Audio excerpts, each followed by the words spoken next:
بسم اللہ الرحمن الرحیم۔ قال النبی صلی اللہ علیہ وسلم المسلم من سلم المسلمون من لسانہ ویدہ او کما قال النبی صلی اللہ علیہ وسلم۔ جناب رسول اللہ صلی اللہ علیہ وسلم کا ارشاد گرامی ہے کہ مسلمان کی شان یہ ہے کہ اس کی زبان اور اس کے ہاتھوں سے دوسرے مسلمان محفوظ رہیں۔ یہ وہ مبارک حدیث ہے جو امام ابو داؤد رحمۃ اللہ علیہ نے 4000 احادیث میں سے 4 احادیث کا انتخاب فرما کر ارشاد فرمایا کہ جو آدمی ان 4 حدیثوں پر عمل کرے تو دنیا اور آخرت میں اللہ اس کو کامیابی عطا فرما دیں گے۔ تو جناب رسول اللہ صلی اللہ علیہ وسلم کا یہ ارشاد گرامی کہ المسلم من سلم المسلمون من لسانہ ویدہ، کہ مسلمان کی شان یہ ہے کہ اس کی زبان اور اس کے ہاتھوں سے دوسرے مسلمان محفوظ رہیں۔ آج ہمارے معاشرے میں جتنے گناہ ہیں ان میں زیادہ تر وہ گناہ ہیں جن کا تعلق انسان کی زبان سے ہے۔ انسان اپنی زبان سے کسی کو گالی دیتا ہے، زبان سے کسی کو برا بھلا کہتا ہے، زبان سے جھوٹ بولتا ہے، زبان سے غیبت کرتا ہے، زبان سے کسی کے خلاف سازش کے کلمات کہتا ہے، کسی پر الزام لگاتا ہے، کسی پر بہتان لگاتا ہے۔ بے شمار ایسے گناہ ہیں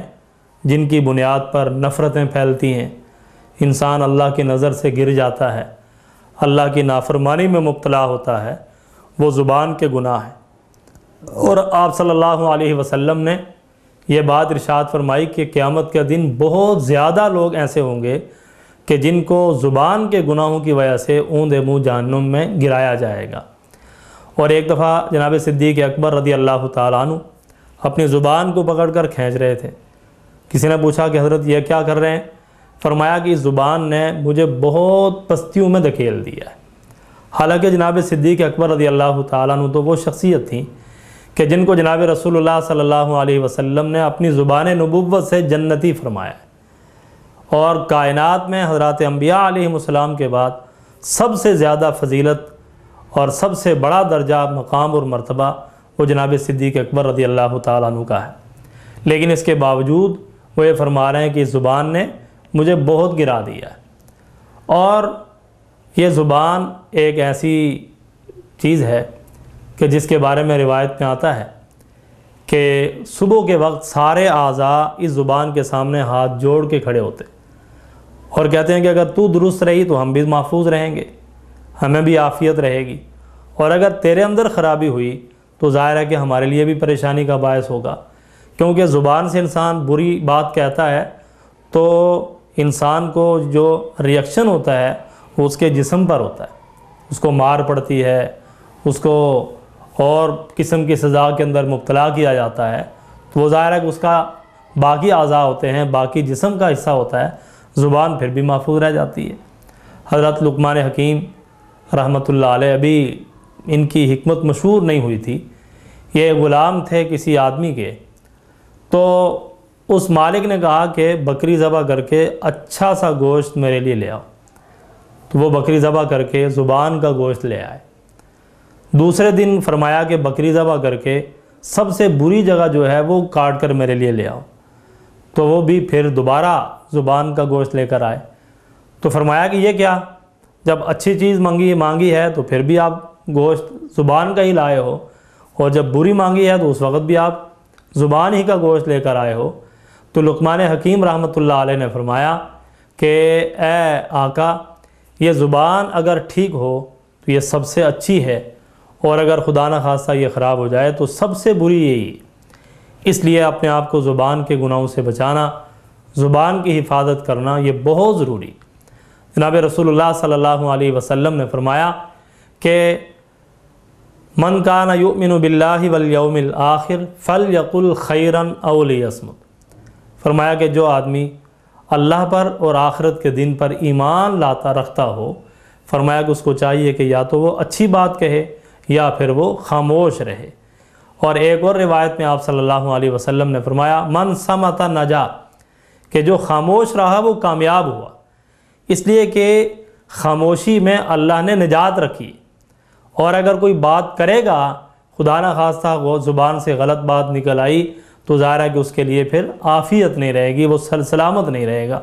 اس لیے بہت احتیاط کی ضرورت ہے کہ انسان اپنی زبان کی حفاظت کرے۔ غیبت کرنا، چغلیاں کھانا، جھوٹ بولنا، ایک دوسرے پر الزامات لگانا اور ایسے ہی بہتان تراشی، یہ جتنے بڑے بڑے گناہ ہیں کہ جن کی بنیادوں پر اللہ اور اس کے رسول صلی اللہ علیہ وسلم نے سخت ناراضگی کا اظہار فرمایا ہے اور ان کو بڑے گناہوں میں شمار کیا ہے، یہ سارے کے سارے گناہ اسی زبان سے ادا ہوتے ہیں۔ رمضان قریب آ رہا ہے، اس سے پہلے ہم مشق کریں کہ ہم اپنی زبان سے کوئی برا کلمہ نہ کہیں، ہم اپنی زبان سے کسی کو گالی نہ دیں۔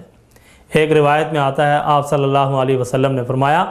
کہ روزے دار کو جب کوئی آدمی گالی دے تو وہ چاہیے کہ وہ یوں کہے کہ بھائی میں تو روزے دار ہوں، میں آپ کو جواب نہیں دے سکتا۔ تو یہ پہلے سے مشق ہو، شعبان سے ہی ہم اپنی زبان پر کنٹرول کرنا شروع کریں تاکہ ہمارے رمضان کے روزے محفوظ ہو جائیں۔ ایک اور روایت میں آپ صلی اللہ علیہ وسلم نے فرمایا کہ بہت سارے روزے دار ایسے ہیں کہ جن کو سوائے بھوک اور پیاس کے کچھ بھی حاصل نہیں ہوتا، اس لیے کہ وہ روزہ رکھ کر جھوٹ بولتے ہیں، روزہ رکھ کر غیبت کرتے ہیں، روزہ رکھ کر گالم گلوچ کرتے ہیں۔ تو جب روزہ رکھ کر ہماری زبان کی حفاظت نہیں ہوگی، زبان پر کنٹرول نہیں ہوگا، تو وہ روزہ اجر سے خالی ہوگا۔ اس لیے ابھی سے ہی ہم اس بات پر کنٹرول کر لیں کہ ہم اپنی زبان کی حفاظت کریں، ہماری زبان سے کوئی گناہ سرزد نہ ہو، زبان کے گناہوں سے ہماری حفاظت ہو جائے، تو انشاءاللہ آئندہ آنے والا جو رمضان ہوگا اس میں ہماری زبان نیکی کی طرف چلے گی، اس میں ہم قرآن کریم کی تلاوت کریں، زبان سے کریں گے، ذکر اذکار کریں، اس کا تعلق بھی زبان سے ہے، جتنے بھی جو نیکی کے کام ہوں گے ان کا تعلق بھی انسان کی زبان سے ہوگا، برے اعمال کا تعلق بھی زبان سے ہوتا ہے اور نیکی کا تعلق بھی زبان سے ہوتا ہے۔ ایک مرتبہ ایک آدمی سبحان اللہ کہہ دیتا ہے، اب 1 سیکنڈ لگتا ہے سبحان اللہ کہتے ہوئے، تو اللہ تعالیٰ ایک درخت جنت میں اس کے لیے لگا دیتے ہیں جو 500 سال تک عربی گھوڑا اس پہ دوڑتا رہے تو اس کا سایہ ختم نہیں ہوتا۔ اور آپ صلی اللہ علیہ وسلم نے فرمایا کہ ایک آدمی اپنی زبان سے الحمدللہ کہتا ہے تو اللہ تعالیٰ ترازو جن ترازو سے انسان کے اعمال تولے جائیں گے، فرمایا کہ وہ اتنے بڑے ہوں گے کہ 7 زمین اور 7 آسمان اس پر رکھ دیے جائیں۔ فرمایا کہ وہ بڑے چٹیل میدان میں ایک چھوٹی سی گیند کی طرح نظر آئیں گے، اتنا بڑا ترازو ہوگا۔ فرمایا کہ الحمدللہ تملأ المیزان، کہ الحمدللہ یہ ترازو کو بھر دے گا،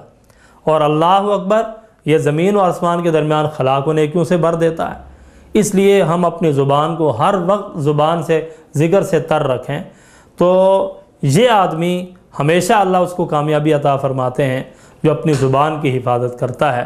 اللہ تعالیٰ سے دعا ہے کہ اللہ تعالیٰ ہماری زبان کی حفاظت فرمائے، زبان سے جتنے گناہ سرزد ہوتے ہیں اللہ تعالیٰ ہمارے ان گناہوں سے حفاظت فرمائے۔ وآخر دعوانا الحمدللہ رب العالمین۔